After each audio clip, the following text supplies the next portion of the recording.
up, what up? Welcome into another episode of Profit Picks. If you are new, we do always start the show by being transparent. And yesterday, another day heading in the right direction. We went 3-1. Unfortunately, my 4% play yesterday lost, but 2%, 2%, 2% still adds up to a winning day.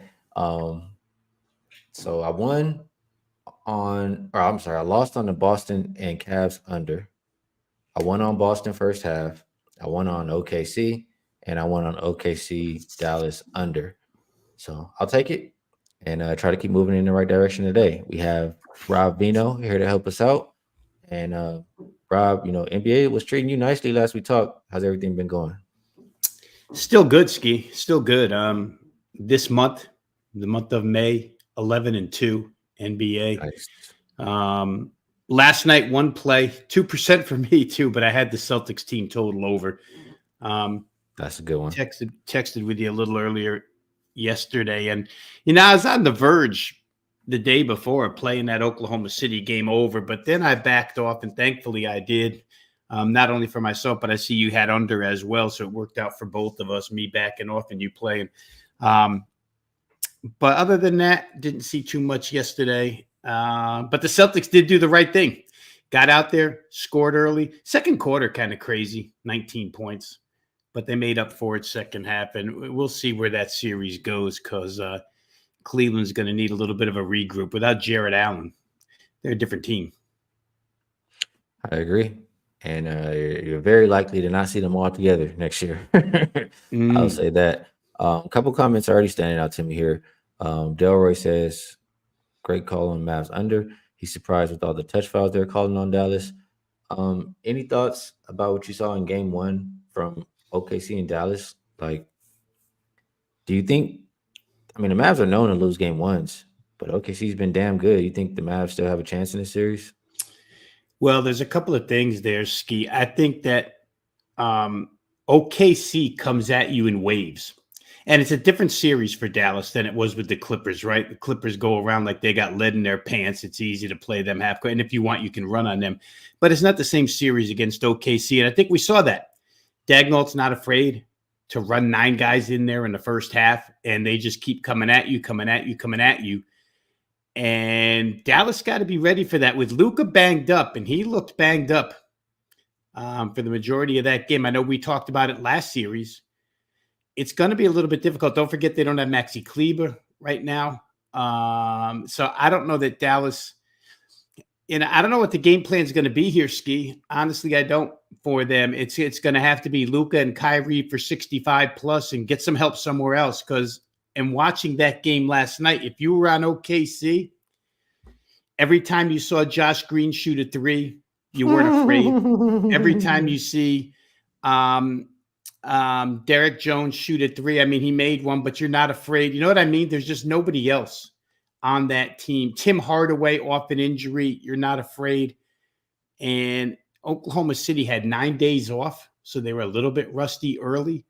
But boy, when they come at you, and they come at you with a purpose, a lot like the Timberwolves, right? They come at you defensively with a purpose. So I don't know that Dallas can survive this one if Luka's hurt the way he looked to be hurt yesterday. I know he said he is, and he said it's going to take some time for this to go away, to heal properly. He'll gut it out. But I think we're staring at OKC, Minnesota, Western Conference Finals. Yeah, I can see it. We got people saying, no, I said this shirt color first in the chat, Rob. But if I'm not mistaken, Jaguars teal. Yeah. And I should have, let's see if we can get it like this. I don't know why I didn't That's start correct. Like that. There we go. Jaguars teal. So Wayne Butler hit me up. Easiest way I think now is on Discord. But if you're not on the Discord, which you should be, because Wayne is a member, but either Discord or comment on the show or on Twitter, and we'll get you some lunch for the day. So appreciate you guys all guessing, and shout out to Wayne for being the winner. Yeah, you're right. I wasn't. Every time I saw Green shoot, I'm just smiling. It's like the other night when you told me you had first quarter and the ball ended up in Westbrook's hands, and you were like, "Oh, yeah. I loved it." I know it's gonna win now. Yeah, they lack shooters. What do you think about Luka's health? I know we'll talk about it a little bit more, but I mean, he doesn't look like his knee is very good.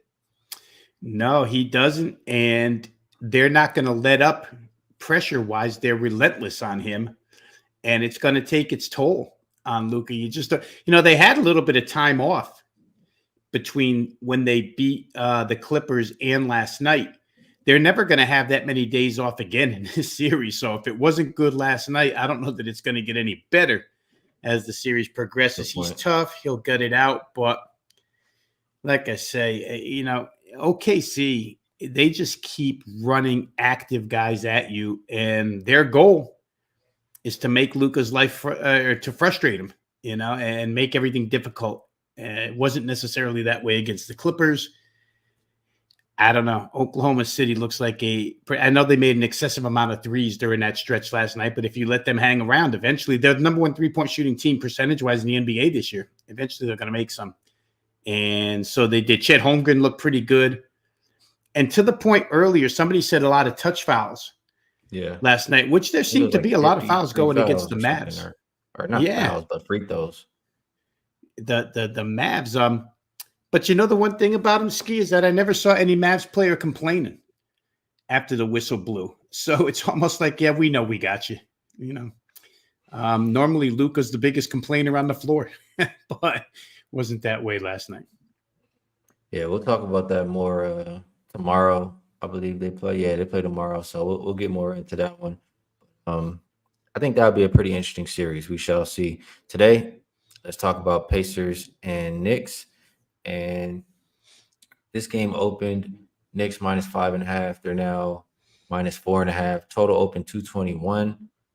I feel like this has done a lot of movement. I feel like I saw it at 218, then I saw it go up to 222.5. Then I saw it back to 218.5, where it's at right now. So a lot of movement here. Hallie's still questionable, even though he's been playing. I had the over last game, Rob. And first half didn't look so great. Second half, it looked like the Pacers were playing with the tempo that they like to play with, and the Knicks didn't mind playing up tempo either. So, do you think that will continue in this game, or do you think there'll be more of a Knicks pace? I don't know what Knicks pace is anymore, Skee, honestly. I think we have season-long numbers that indicate they're slow, but you watch them in the Phillies series and you watch them now. I had Indiana first half over team total the other night, and they got off to a slow start, only 24 in the first quarter, but they got 31 in the second quarter. And like you mentioned, they got their tempo going, and they started to pull away from the Knicks. I mean, again, some late game refereeing got the Knicks a home floor victory like it did in one game against Philadelphia. But to your point about tempo, I don't know that. To me, the Knicks had 49 first half points, going a little bit methodical. And then in the second half, they score 72 when they have to get up and down and catch up. And it almost seems like that's more beneficial to them. I'll read you this real quick because I had to look it up this morning. I wanted to see what was going on here. In the playoffs, the 16 teams that made it into the playoffs, the Knicks are the highest scoring fast break team of any playoff team right now. They're averaging over 16, almost 16 and a half fast break points per game, which, wouldn't seem like a Knicks thing, but the fast break points are there. And then the second chance points, they're number one. So they lead in two categories. And if their way to go is fast break, then Indiana's never going to slow down. I feel like you and I have talked about this once during the playoffs where they have one way to win games. They know that one way. That one way is push, push, push, and outscore the other guy. They haven't had a lot of trouble outscoring the Knicks. And in fact, in the playoffs here, if you just erase the two games where, this is just my personal opinion, people may not agree, but I thought they had jitters in game one on the road in Milwaukee, only scored like 90-something. I thought they were nervous in the closeout game, the first closeout game in Milwaukee, didn't get it done. But their legs are under them now. Other than that, they've been 120 just about every game, 117 the other night. This total Skee, is it did it come down because of Mitchell Robinson? I can't believe that he's worth any type of number. So If anything, maybe, I would think that makes it go up. yeah, because there's no rim defense, right? I mean, Hartenstein, and that's really it. To me, I've played it already. I played Indiana's team total. They really didn't adjust it from the other night. It was 106. Now it's 107. I got it at 106.5. I still think 107 is good. And the Knicks have played a lot of high-scoring games as of late, even with OG They've back. won over 16 of the last 19 or something like that for the Knicks. It's a big number, right? 16-3 over. And some of that is due to pricing, because people's initial reaction to the Knicks is they're slow and they want to play defense. But I don't recognize them as that right now. And in fact, we had some commentary the other night while watching the game where they said Tom Thibodeau thinks the Knicks are at their best when Josh Hart rebounds and pushes pace. And it's kind of like, when the Houston coach, Udoka, said that about Jalen Green. We want him to get to the boards and push pace. And it seems like the same type of thing. So for me, until proven otherwise, I think you got to play some form of over. I like Indiana's team total over here. As far as the 218.5 is concerned, I think it closed about 217.5 game one. So really, it's virtually in the same place. We'll see how that goes. But I think Indiana, without Mitchell Robinson in the lineup and with their legs underneath them now, I think they can get to 108 in this game. And do we expect that there might be a makeup call or two for what the NBA did to them the other night? Maybe, maybe not, but it could be. It could be. They're not at home. They're not at home. I'm with you, Capper. Yeah, you Capper getting fierce over here. Nope. You just Anthony asked, does the line dropping from 220 to 218? Where are you picking the over in this game? You just heard the answer right there, Anthony. It was right on the screen. Wouldn't really bother me. The only thing that does bother me here is, let's see, they scored 238 in their last game. The Knicks shot 48% from three. Is that something we can expect them to continue doing? And the Pacers shot 38%. I mean, can we expect that to continue? I don't know if the 48% could continue, Skee, and it's partially one of the reasons why I narrowed it down to Indiana team total, because I didn't feel like, and I mean, statistically proves it out, so I don't even have to say I don't feel like, but I don't think Halliburton played a real good offensive game the other night. And if you add him to the mix, and I know he's banged up a little bit too, but if you add him into the mix tonight, point scoring wise, I don't see why Indiana can't get to their number. Can the Knicks shoot that well from three again? At a 48% is a real high number, and they did a lot of that work in the second half. I'll say this about the Knicks too, Skee. I don't know if you feel the same way, but in the first half of that game, when it looked like the Knicks were trying to control pace, their offensive possessions are brutal to watch. It's like Jalen Brunson, dribble, shot clock 6, 5, 4, 3. Let's throw it up and do something. They got behind. I think because of that, it's when the game loosened up that they started to score, but 48% is a lot to shoot from three. I think Indiana was a good three-point defense. Am I wrong? If nothing else, they played pretty good three-point defense this year. Yeah. I agree. I think, yeah, from my memory serves me correctly. I'm just looking at it. I mean, I still do not want the under. Like, I'm not even considering the under, but it's just, you said you want to narrow it down to the Pacer side, and that makes sense.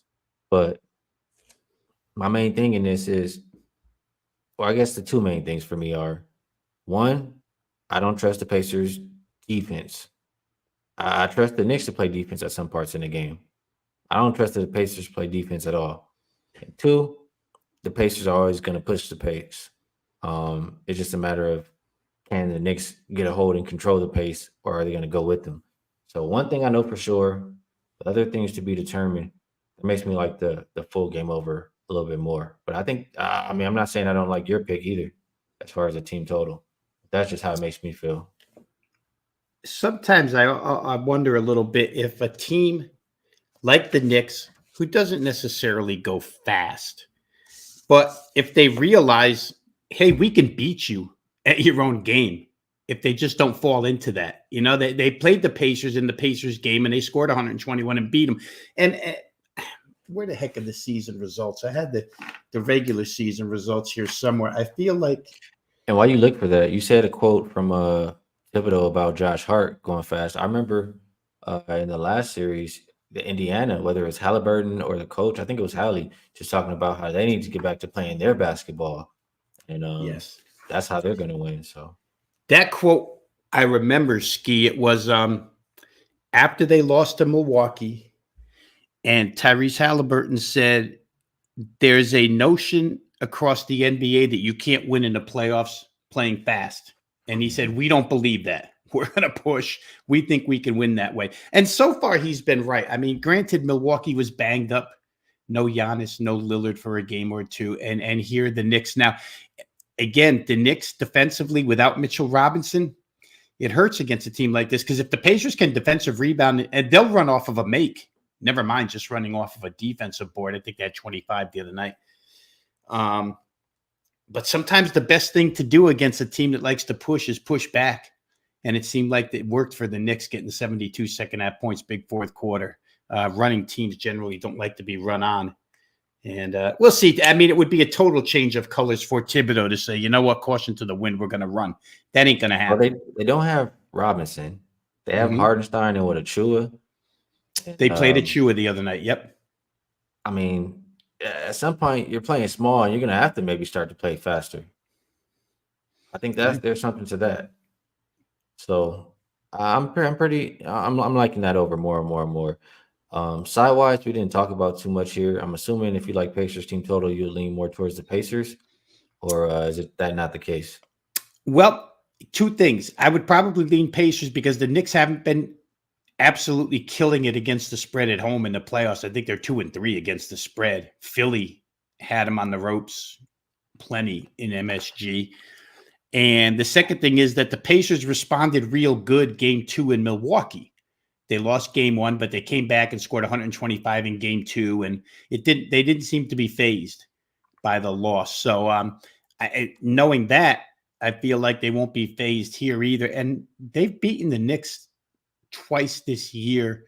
I think the series now, if we count the playoff game, is 2-2. So it's a pretty even series. But I think that the Pacers, it's dropped from 5.5 to 4.5.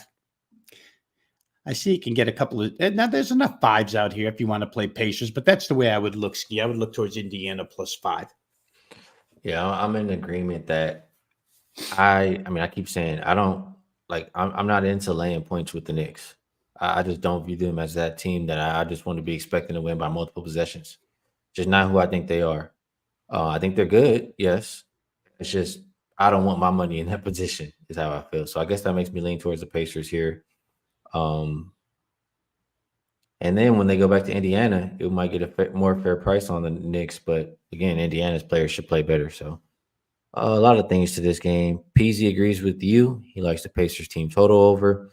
UCapper says Pacers are now 3-1 to the team total over against the Knicks. One game they didn't go over was when Hallie was on a 20-minute restriction. They scored 105 that game. So it sounds like he agrees with you as well with that Pacers team total. Tyler, I can't talk you off of anything Josh Hart. He's going to play every second of the game, and he has a great motor. He's going to hustle and do everything they need him to do. So I like Josh Hart. Any other comment before we move it over to best bet, Rob? Yeah, real quick, the comment on Josh Hart just triggered a thought in my head. Where do Mitchell Robinson's rebounds go? He didn't have many the other night, but still, that's a boards for either Hartenstein or Anunoby or Hart. I know they kind of do it as a team. They're little. And I wanted to ask you, is there a direction you would look right now as far as the series goes between these two? Or would you wait till this game's over and then go ahead and play, whether the Knicks are up 2-0 or whether the Pacers even it up at 1-1? Well, if the Pacers were to even it up, they would probably be a favorite, right? They would have home court at that point, yeah. I'm just trying to pull up where we are right now. Almost have it here. basketball series. There we go. So we have the Pacers plus 275, Knicks minus 330. No, it wouldn't quite be even, I don't think, if they lose this game, but I agree with what a lot of people have said in the chat. I've said it before. UCappers coming in here saying it. The longer this series goes on, it benefits the Pacers. Tibbs, like he says, running his boys into the ground, and they're minus a lot of players already. Yeah. They're already, Three now. thin. So I agree. If the Knicks win this game, they're still in good shape to win the series. I mean, I can understand taking a gamble that the Pacers can, protect home court and then you extend the series, and then Pacers kind of have that advantage. That's something to think about. I would wait until after this game, I guess, here, Rob. Or you know what? If the Pacers win this game, then you really don't like the Pacers. So I don't know. I would not be betting the Knicks anymore at this point. Is what I'm saying. I would only What'd you look say? towards Plus 275 right now, Skee, for the yeah. Pacers? So if they win tonight, they'd still be a slight underdog, I guess. They're not going to chop 275 off of that. So I would look at one more thing here. Yeah. What's Pacers plus 1.5? Pacers plus 1.5 is plus 130 still. I think that's something that might be worth a look right now. And then I don't know. Pacers plus 1.5 is kind of tempting. Yeah, that's a good call. The Knicks, I mean, before the series, I said, Rob, the Knicks minus 1.5 games would be preferred because I think they can beat them fast and they have to beat them fast. But just how I'm seeing these games going and the minutes they're playing, etc., Pacers can easily steal a game. And at that point, the Knicks start to become in trouble. Yeah, I remember you and I talking last week and in the Philly series, and maybe Kyle was on that day as well, and both of you guys liked the game over. And it was off of the overtime game where Brunson played like 50 minutes. They'll play 50 minutes, right? And I remember saying I thought that at some point it was game 6 in that series that, you feel like these Knicks players are going to get worn down into the ground. And we're 3 games past that now. So to your point earlier and to Ronald's point in the chat, how many days can these guys go out and play 40 some odd minutes, almost 48 minutes? And we have seen Jalen Brunson, Skee, for what it's worth. The first 2 games against Philadelphia, he didn't shoot well. Now he's played out of his mind. But there's going to be a couple spots here, I think, where he doesn't shoot it all that well. And the Knicks could be in trouble. So plus 1.5 games. I'm glad you looked that up because I may get involved in that tonight before this game starts. Plus 1.5 plus price. I think that might be worth it. Let's talk this out a little bit more. So plus 1.5 plus 130. And then they're saying Pacers plus 2.5 is minus 144 on FanDuel. What do you think? I mean, Skee line on a series price to get the plus 2, putting them together. I don't think. Let me think about this. Can the Pacers? I mean, the Knicks would have to win in 5 games for Pacers plus 2 to lose. I want to think the Pacers are capable. So I think that's a direction to think about before the game tips tonight. Combining both. I think that was good. I'll think about that. And then Kevin says he feels like over 5.5 games minus 145 is a great look. That seems like the same as plus 2.5 for the Pacers, right? Yeah. And it's the same number, right? Joe, the gambler posted minus 144, and here we see minus 145. So it's basically the same number. UCap are saying he'd pay the price. Could be something. And he says even better than 1.5 games from Kevin. So F the market, Ronald. that could be something there right there. Play that. And I do have that Knicks to win the East. I'm hoping they can make it, honestly. But that doesn't mean I don't think the Pacers are going to be competitive. Matt says, Kerm says, Knicks to sweep. We know he loves his Knicks. All right, Rob, let's move it on over. We talked about a lot of good things today. Move it over to best bets. And there's no pressure to have one. We only talked about one game, but if you do, and also if there's anything you would like to promote. Well, let's start right there. We'll promote wagertalk.com. Johnny Detroit, if you're watching, we will promote wagertalk.com. For those of you who aren't members already over there at Wager Talk, stop by the website, drop your email address. You'll get free instant access to all the video content, all the written content, the free plays, so much stuff you can get from wagertalk.com for free just by dropping your email address. If you are, well, first, let me just say that I'll be on the NBA show this afternoon over there. I think I'm a solo act, me and Joe Rainieri. So for those who want to tune in, and those shows are archived too, so you can always get them later in the day if you can't make it at 4:15 when they tape. And if you're interested in selection packages, mine are always up and available at my homepage on that website, wagertalk.com. I think Skee always says it's posted on the YouTube link here, so you can see it there. Then for best bet, Skee, I'll just give you what I bet. I bet one thing today. And it was Pacers team total over. I got 106.5. The number now sits at 107. I still think Indiana's capable of 108. And even with this game moving down to 218.5, the heck, you could still win a game and get to 108 and still stay under if it does stay under. I don't think it will. I think these games are going to be played one speed only.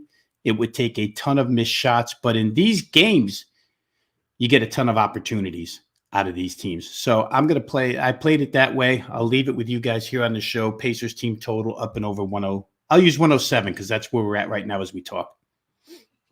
I like it. And yeah, the links are in the description to both of our pages. And Rob, you said you are 11-2 in May, correct? Yes, sir. It's been a good run. That's awesome. I think 11-2. Yeah, that's how you got me beat. A better percentage than me. I'm 18-4. So we're both doing good work right now. There's one person that comes to mind. I wish I could. You know what? I wish I could say the name, but they hit me up on Discord and said they got both of our packages and we've been killing it. So could be a good time to get involved with both of us. Still a lot of money to be made left in the playoffs. Best bet for me, I'll go with the full game over, Rob.